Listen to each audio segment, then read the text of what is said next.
ఇప్పుడు ఒకటండి, ఇప్పుడు చంద్రబాబు నాయుడు గారు చేయిందంటూ ఏం లేదు. అన్ని సంపద సృష్టిలో ఇది భాగం. హౌస్ ట్యాక్స్లు పెంచేస్తున్నారు, ఇంకో పక్కనేమో electricity bills true up charges అంటున్నారు. గతంలో జగన్మోహన్ రెడ్డి గారు రేట్లు పెంచలేదు, అది ప్రభుత్వానికి భారం పడింది, ఇప్పుడు నేను రేట్లు పెంచుతున్నాను అంటున్నాడు. అసలు ఇప్పుడు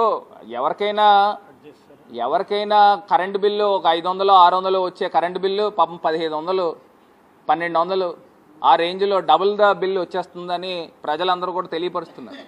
చంద్రబాబు నాయుడు గారు చెప్పిందన్నీ కూడా మోసమే. నాకు సంపద సృష్టించడం తెలుసు, నేను నాణ్యమైన కరెంట్ ఇస్తాను, కరెంటు ఛార్జీలు పెంచను, అవసరమైతే కరెంట్ ఛార్జీలు తగ్గిస్తాను.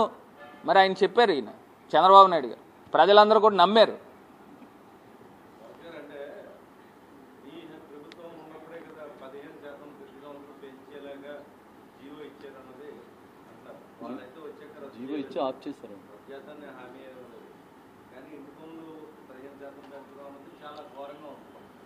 అంటే ఒకటండి, ఇప్పుడు ప్రజలపైన భారం పడకూడదు, దాన్ని ఇంకా వేరే ఇతర మార్గాల ద్వారా ఆదాయం తీసుకురావాలనే భావన జగన్మోహన్ రెడ్డి గారు.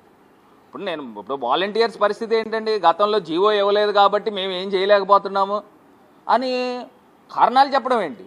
ఇప్పుడు ప్రభుత్వంలో ఉన్నది మీరు, ఒకవేళ నిజంగా తప్పులు జరిగితే ఆ తప్పులను సవరించుకుని ప్రజాహితం కోసం పనిచేయండి. ఇప్పుడు వాలంటీర్లకి మీరు చెప్పిన మాట వాస్తవం కాదా? పవన్ కళ్యాణ్ గారు అన్నారు, నేను మీ పొట్టలు కొట్టనమ్మా, నేను ఇంకా పెట్టే రకమే, నేను 5,000 కాదు 10,000 రూపాయలు ఖచ్చితంగా నేను ఇప్పిస్తానని చెప్పేసి మరి ఆయనే చెప్పాడు. మరి ఇవన్నీ చెప్పిన మాటలని ఇంత దారుణంగా ప్రజలను మోసం చేయడము ఎంతవరకు కరెక్ట్ అని అడుగుతున్నా. వాళ్ళు చేయగలిగితే చేస్తానని చెప్పండి, లేదు మేము చేయలేమని అంటే చేయలేమని చెప్పండి. అంతేగాని అధికారం వచ్చేదాకా ఒకలాగా, వచ్చిన తర్వాత 5 సంవత్సరాలు మిమ్మల్ని భరించాలా? ప్రజల్ని ఈ రకంగా అన్యాయం చేస్తారా? ఈ రకంగా మోసం చేస్తారా? ఇంకా ఇప్పుడు ఏముందండి, ఇంకా రాబోయే రోజుల్లో ఇంకా పథకాలు ఏవి రాకపోతే ప్రజలు రోడ్డు ఎక్కుతారు, ఖచ్చితంగా ప్రభుత్వానికి గుణపాఠం చెప్తారు.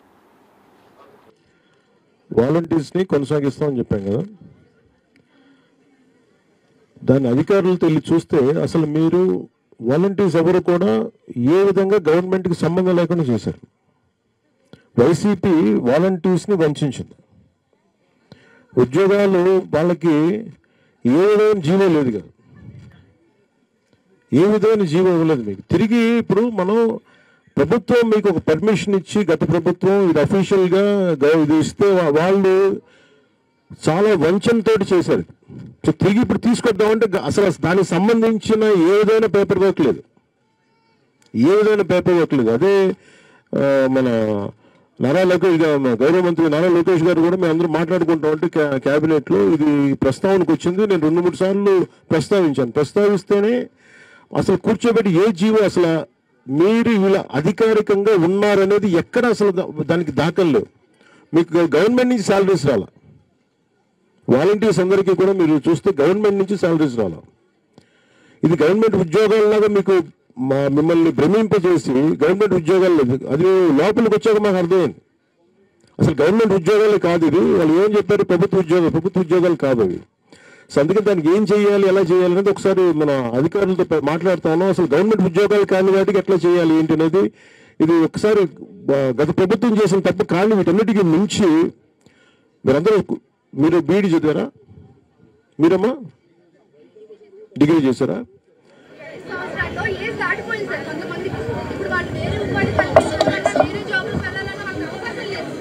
అంటే అసలు మీరు ఆ ఉద్యోగం పేరే చూడండి, వాలంటీర్ అంటేనే ఇష్టంగా రావడం, అంతేగాని దాని వెనక మీరు అప్పుడు ప్రభుత్వం పెట్టినప్పుడు చాలా తెలివిగా పెట్టారు. రేపు పొద్దున మీరు గట్టిగా మా ఉద్యోగం అంటే ఉద్యోగం కాదు, మీరు వాలంటీర్ చేశారు, ఇష్టపూర్వకంగా వచ్చారు, మీరు సేవ చేస్తానని వచ్చారు తప్ప దానికి తగ్గట్టుగా అది జీతం అని పెట్టలేదు. దానికి ఏంటంటే ఆందోళనమో గ్రాట్యుటీ అని పెట్టారు. మోసం ఎలా చేస్తారంటే వాలంటీర్ అంటే ఇప్పుడు కలెక్టర్ గారు ఉన్నారు, ప్రిన్సిపల్ సెక్రటరీ, ఇవన్నీ ప్రాపర్ పేర్లు ఉంటాయి వీటికి. క్లాస్ 4 ఎంప్లాయ్, క్లాస్ 3 ఎంప్లాయ్, దీనికి ఏమీ లేదు. వాలంటీర్కి నేను ఇష్టపడి రెడ్ క్రాస్ వాలంటీర్స్ ఎలాగో విలేజ్ వాలంటీర్స్, విలేజ్ బాగు కోసం మేము వస్తాం, దానికి గౌరవార్థం మేము మీకు కొంత డబ్బు ఇస్తాం. అది కూడా ఎలాగా వాళ్ళ ఇష్టానికి. అది కూడా ప్రభుత్వంలో ఫైనాన్స్ శాఖలో ఎక్కడా కూడా దీనికి ఒక హెడ్ ఉండదు, దానికి ఏం కేటాయించలేదు దానికి. సో చాలా తెలివిగా ఉద్యోగాలు ఇచ్చినట్టుగా ఇచ్చి ఒకలాగా మనకి చదువుకున్న యువతని వంచారు. సో ఇప్పుడు తిరిగి మొన్న క్యాబినెట్లో మాట్లాడుతూ ఉంటే ఏ విధంగా మన ప్రిన్సిపల్ సెక్రటరీ గారు చాలామంది ఆర్థిక శాఖ నుంచి అందరూ కూర్చున్నా కానీ ఎటు చూసినా అసలు కనిపించట్లేదు. అది ఏ హెడ్ కింద ఇచ్చారంటే ఎలా ఇచ్చారో ఎవరికి తెలియట్లా. అంటే 25,000 కోట్లు అడ్డగోలుగా ఎలాగ వాళ్ళు సారాద వ్యాపారం దోచేశారో 1,00,000 కోట్ల పైన అంటున్నారు. బట్ యాజ్ ఆన్ ఇప్పుడు నాకు 2 నెలల క్రితం కనుకుంటే 25,000 అడ్డగోలుగా దోచేశారని 25,000 కోట్లు మీరు ఊహించుకోండి. సో ఇట్లాంటివన్నీ మనం సవరణ చేసుకుంటూ వస్తున్నాం. ఖచ్చితంగా వాలంటీర్స్ మీరు జీవితాలు బాగుండాలని మనస్ఫూర్తిగా కోరుకున్నాము. దాని తగ్గ నేను ఎదుగుతాం.